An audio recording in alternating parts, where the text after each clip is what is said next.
What is going on, guys? It is Wrestlelamia here, back with another video. Join us now as we look at this week's edition of Dynamite, as well as the wildest news stories and rumors you need to know, including Triple H doesn't want this star to win the Money in the Bank briefcase, Sting breaks a tooth on Dynamite, The Undertaker reveals when he knew his career was over, and much more. Be sure to subscribe and hit that notification bell for daily wrestling videos, and follow us on Facebook for exclusive lists. Also check out our new channel, Wrestlelamia Shorts. As always, we won't recap the matches, but just look at the good, the bad, and the downright ugly. As always, we start off with the good as number 1, an action-packed opener. The Dynamite got down to business with an action-packed opener between Jon Moxley and New Japan Pro Wrestling veteran Tomohiro Ishii. Neither man held back, and it was refreshing to see a wrestler take Moxley to the limit in the violence department rather than serving as his doormat. This was a great way for Moxley to get some momentum after the Blackpool Combat Club's loss at Forbidden Door. Number 2, MJF Cole suspense. Last night's interaction between MJF and Adam Cole was another example of how wrestling is often more about the journey than the destination. MJF's offer of alliance with Adam Cole wasn't unexpected, as fans know MJF will do anything to keep his title, even if it means supposedly befriending someone, and as fans know, the definition of a friend for MJF is someone he hasn't screwed over yet. Cole's apparent decision to pal around with MJF is likely going to lead to some humiliating angle for MJF. Predictable, yeah, however, watching it play out should be much fun. Number 3, hope for the Dark Order. Is there light at the end of the tunnel for the Dark Order? Well, last night's exchange between the Dark Order and their friend Adam Page continued the storyline of the Dark Order seeing Hangman Adam Page as a fair-weather friend, even though Page told him he didn't want to fight them. The Elite's defeat of the Dark Order wasn't unexpected, but watching the group walk away when the Blackpool Combat Club jumped the Elite after their match suggests fans could see a heel turn for the Dark Order. The faction has plenty of talent, but it has been floundering ever since it turned babyface following the tragic passing of Mr. Brody Lee. While their babyface turn was inevitable in the wake of the Exalted One's death, it's time to move on and find a new heel to guide the group down the dark path. Number 4, a bit of variety. Was that Keith Lee wrestling on Dynamite? If last night's show is any evidence, it appears AEW Collision is going to create more opportunities for AEW talent to work on its 2 big shows. Keith Lee is too good to be working Rampage, and it was good to see other talents like El Hijo del Vikingo, as well as Daniel Garcia, Matt Menard, and Angelo Parker. Number 5, a big build for Blood and Guts. Now War Games will be here. Actually, correction, AEW's version of War Games, Blood and Guts, will return in 2 weeks, and the current feud of the Elite vs the Blackpool Combat Club is undoubtedly the best feud for the brutal cage match. AEW set the stage for the match with a Blackpool beatdown on the Elite, followed by Moxley throwing down the gauntlet. Like many of last night's angles, this one was simple but effective. And Painmaker vs Sting Tornado Tag. Last night's Tornado Tag match between the teams of Chris Jericho and Sammy Guevara vs Sting and Darby Allin was a fantastic follow-up to Forbidden Door. Chris Jericho adopted his Painmaker gimmick, which he uses infrequently enough that it was fun to actually see it. While some fans might want to see Jericho vs Sting mano a mano, it's better to protect Sting in a tag match, something that worked well while giving fans the dream match of Sting vs Jericho. That was a good. What about the bad? Is number 1, Jungle Boy's weak heel turn. Is Jungle Boy cut out to be a heel? Well, some wrestlers play babyfaces so well that it's difficult to think them as heels. However, as Bayley showed, it can lead to good things as a heel turn reinvigorated a career. Unfortunately, Jungle Boy's heel turn isn't off to a good start, and his promo last night didn't help. Having Jack Perry whine about coming up short in his world title bids was credible, and having him waste time going after FTW World Championship isn't, or wasting his time with Hook for that matter. And number 2, Soho vs Curtain Jerker Snoozer. Last night's Owen Hart Cup bout between Ruby Soho and Dr. Britt Baker was cancelled due to Baker being sick. That's understandable. What wasn't understandable was why AEW booked Ruby against a curtain jerker when AEW has so many other women on its roster.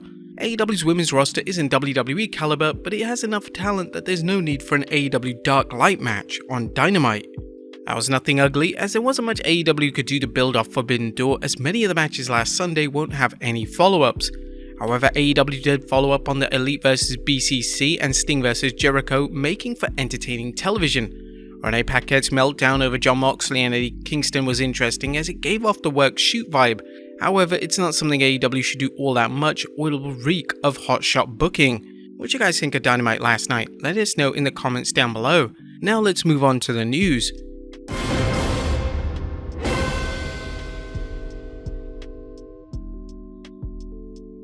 Now, But firstly, we look at more WWE Money in the Bank 2023 rumors.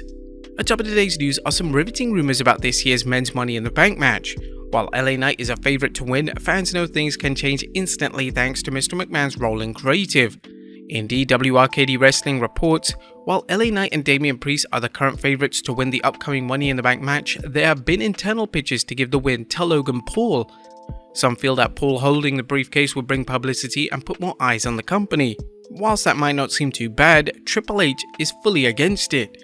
Now, one person who is reportedly against a Logan Paul win is Triple H, at least according to Better Wrestling Experience, which claims the game doesn't want Logan Paul to win Money in the Bank, and there are a few discussions of Logan Paul to feud with LA Knight. However, Ringside News is reporting difficulty.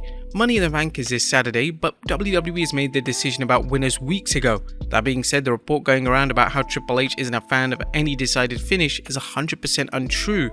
They also added a tenured source on the WWE creative team confirmed that Triple H has not said anything against the finish for Money in the Bank.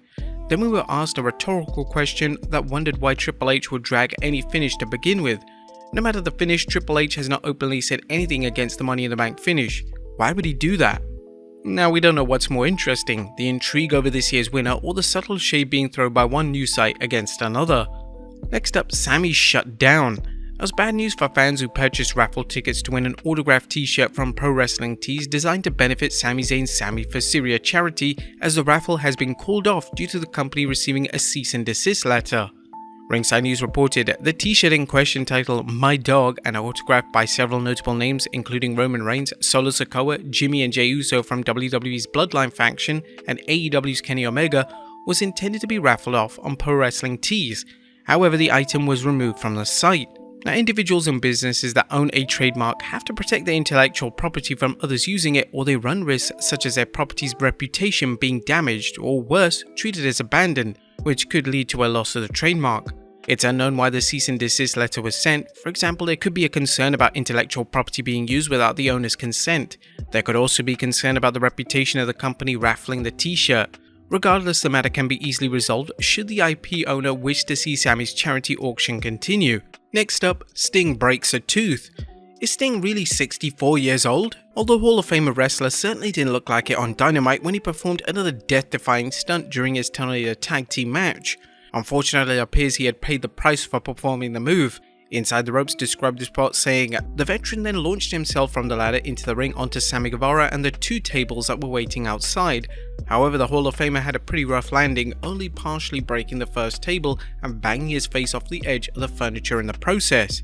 Sting talked about the after effects of the match, informing fans, I'm gonna have a bunch of stitches at my lip and my tooth that seems halfway knocked out, and it was worth it to be right here.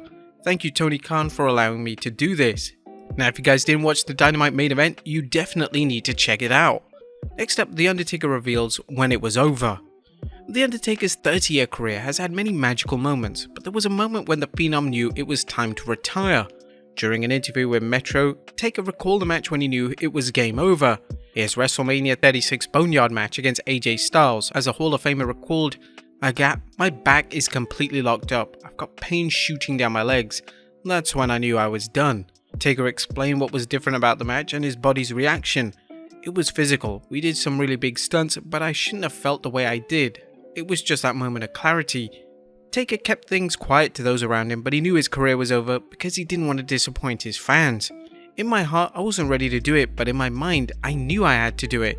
It's been a difficult transition because if I physically could, I would still be going, but I can't put on the match the way people expect to see The Undertaker wrestle. There's no sense in tarnishing the legacy or cashing in on the equity that I built up. Taker's career speaks for itself, and for many fans, his Boneyard match was the perfect send-off. And finally, RVD contemplating a WWE return as an authority figure. And last but not least, could the WWE Universe see Rob Van Dam return to the company as an authority figure? The whole effing show was asked about this on his podcast, replying, I would consider it. My first thought is that, I'm not really comfortable in a suit, so I hope they didn't want me in a suit. While this was a hypothetical question, there have been zero reports of Van Dam returning to WWE either as a wrestler or as an on-air personality. He said he'd be interested in hearing the idea and how that would work. Why not? Would you guys like to see RVD in this role? Let us know in the comments down below, and I'll see you next time with some more wrestling content.